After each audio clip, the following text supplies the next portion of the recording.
It's been less than 6 months since the release of the second episode of the animated series, The Amazing Digital Circus, and I'm just laughing at the fact that a bunch of people were expecting some nonsensical action because of all those childish parodies of Digital Circus, where the main action was trying to ship characters and create melodrama for those aged 0+.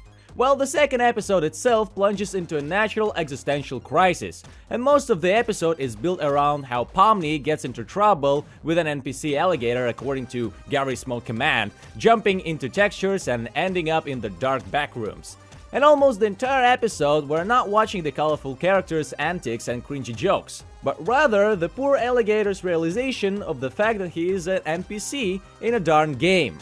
Worldview collapse, psych break, and existential crisis. He suddenly realizes that his memories are false, that everything he knew was just a scripted scenario in his head. Almost the entire episode, Pomni helps the alligator from going insane, as she herself experienced a similar shock of the meaningless and purposelessness of her existence. Surprisingly, she bonds with him. And at the end of the adventure, when they return to the circus location, Kane just... Wait, what? Kills him! That's it! That's exactly what I've been waiting from the circus and the realization of the oppressive virtual reality, where gradually going insane characters are trapped like in a prison. I hope none of you were expecting another Scooby-Doo nonsense for little kids, as you might have formed such an opinion because of the universal creativity of the internet. Well, Gasworks provided us with exactly what we needed.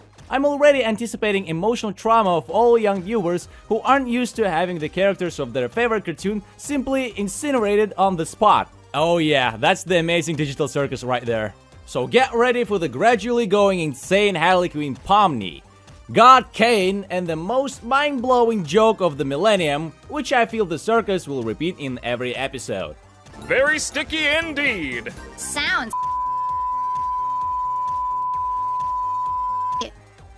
Bubble, you can't say that. Oh, welcome back, my dear fans of animation and cartoons. It's me, D, and you're watching D Animations channel. And we didn't really have to wait long, but those who were waiting for the second episode of the Amazing Digital Circus, I think I will be ecstatic about the second episode, because it's exactly what it should be. In my opinion, the second episode further reveals that this animated series is not just giggles and laughs in colorful sets. It's just like Arkham Asylum.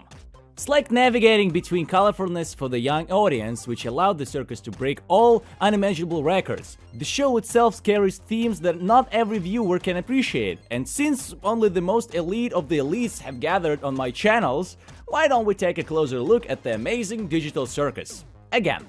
So as we speculated earlier, the scenes where Pomni despairs and transforms into something horrifying indeed turn into just a dream. The scenes itself subtly hints that Pomni doesn't fully trust all the circus characters, and it's amazing! I rarely see something like this. What am I talking about? Have you even thought that in almost any animated series, when characters meet each other, they quickly bond as friends and partners? But in the circus, it's different. Yes, Pomni talks to the characters because she's stuck here, but deep down she doesn't trust them and doesn't see them as her companions. But Kane comes up with adventures for our heroes again, and this swearing joke, oh my god. I understand that the last time, because of Pomni, it turned into memes, but I don't believe it should be repeated in every freaking episode. Although, it would be funny if it becomes a cross-episode meme from different characters.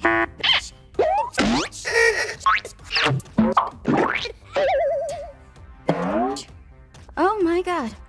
In general, forcibly teleporting like in VR chat, the heroes end up in a candy kingdom, where they have to retrieve a truck with syrup. And almost all the time during the adventure, Pomni behaves extremely broken. She dislikes everything and mocks everything. Among the main characters of most web animated series and cartoons, Pomni feels the most alive and real. She really feels like a person who could get into this situation and be trapped in the game. The other characters seems to have long gotten used to the madness unfolding and just somehow have fun. But the coolest of all looks Jax. Okay, before he seems to me just like a jerk rabbit with sad smile, but now this is a mass murderer and violence-wanting jerk rabbit with sad smile. And now it's fun! And he even has a gyroscopic hat with automatic balance. Now it looks about 10 times more ironic, considering that Jax is hugely popular among the female audience. Anyway, during the episode, the princess assigns the heroes a task to retrieve the syrup, and for that they are given a truck, and a cool, funny madness with trauma chase begins in the style of Fast and Furious. Regatha even got pierced twice, and Jax forgot what gravity is and doesn't fall from the falling truck. And due to the collision, Pomni and the alligator are sent to the heck like in Garry's Mod, into the textures, and the next half of the episode literally looks like this.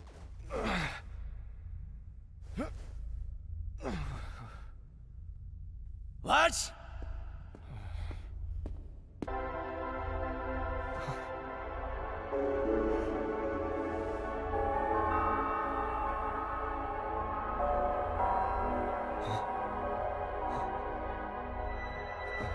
I apologize, I had the viewer's ecstasy from how the breakdown of reality awareness from the alligator is presented, and what he understands that he's just a bunch of ones and zeros and lines of code, that he never lived and never existed.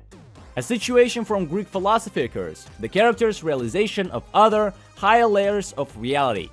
Can't you call the show magnificent when it suddenly can make me worry and emphasize with the characters?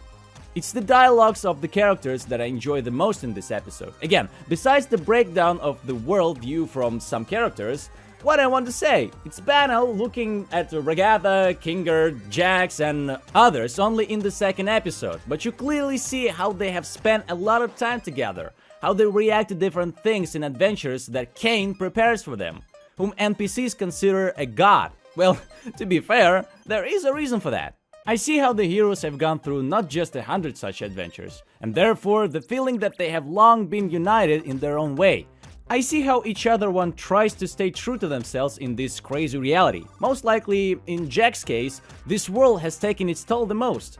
He behaves like that Skyrim player who fed up with everything and is looking for some way to entertain himself, like killing all the NPCs in Skyrim or destroying villages. Well, you get it. Jax is literally the embodiment of that, in my opinion. Well, if there are no boundaries to anything, he unleashes ruthless cruelty right and left, as much as he can. It's banal, like videos where something heavy falls on someone. It's just one of few things that makes him feel alive, even if it annoys and irritates the other circus inhabitants.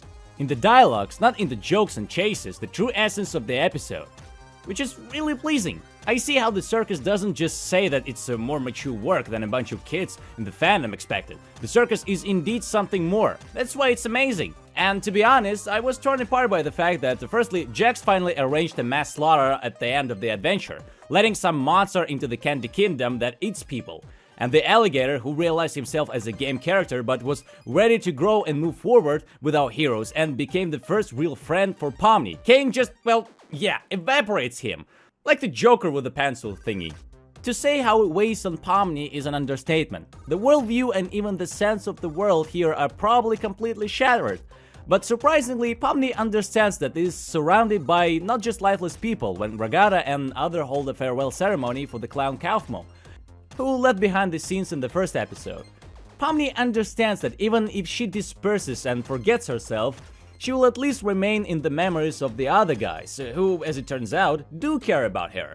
And this is the least they can do to give meaning and not forget those who already left. And how to sum it up? I sincerely believe that this episode is an absolute success. It is overall much stronger and more serious than the first one, but it's not devoid of the humor that many loved about the Digital Circus. And Glitch Studio continues to release more than worthy web cartoon works in, notice, the still unchanged computer setting. I don't remember if this is a studio's goal, but for now, it feels like such a feature and highlight. Like, if you want a cartoon about something cybernetic and digital, then go to Glitch Murder Jones, and the Amazing Digital Circus confirmed this theory. I sincerely wonder if just in the second episode the characters seem so lifelike, especially Pomni.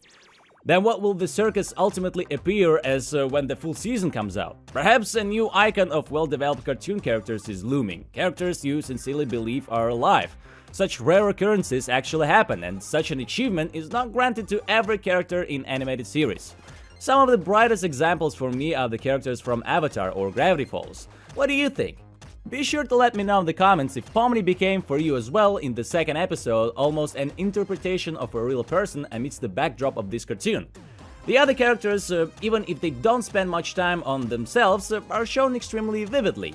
And in terms of charisma, they can be envied. Personally, I think the creators can be proud of what they've done.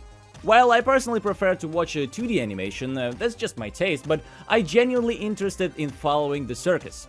Beyond the drones, I mean.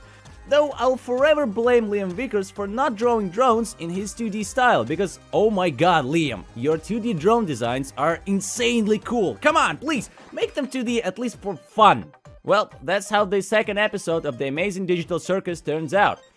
I'm incredibly happy with how the series is presented to us now, and seeing that it gives me everything I wanted to see in it. So I really hope that all the inflated hype around the circus doesn't burst, because the series is much more complex and is absolutely not what I was imagined to be by all those who made the pirate parodies. But I believe that you just need to watch episodes 1 and 2 to decide for yourself if this project suits you. Personally, for me, absolutely. I'm already stocked up on popcorn and waiting for the next episode and for a new batch of art with Pomni. Okay, I know you'll do it, even if I ask you to stop, because the internet has always had a thing for clowns. And generally, well, you know, internet. So, do you think the heroes live in the circus? Well, take a look at the world right now. In my opinion, we live in even bigger circus than the heroes of the digital circus. At least, they can have some fun.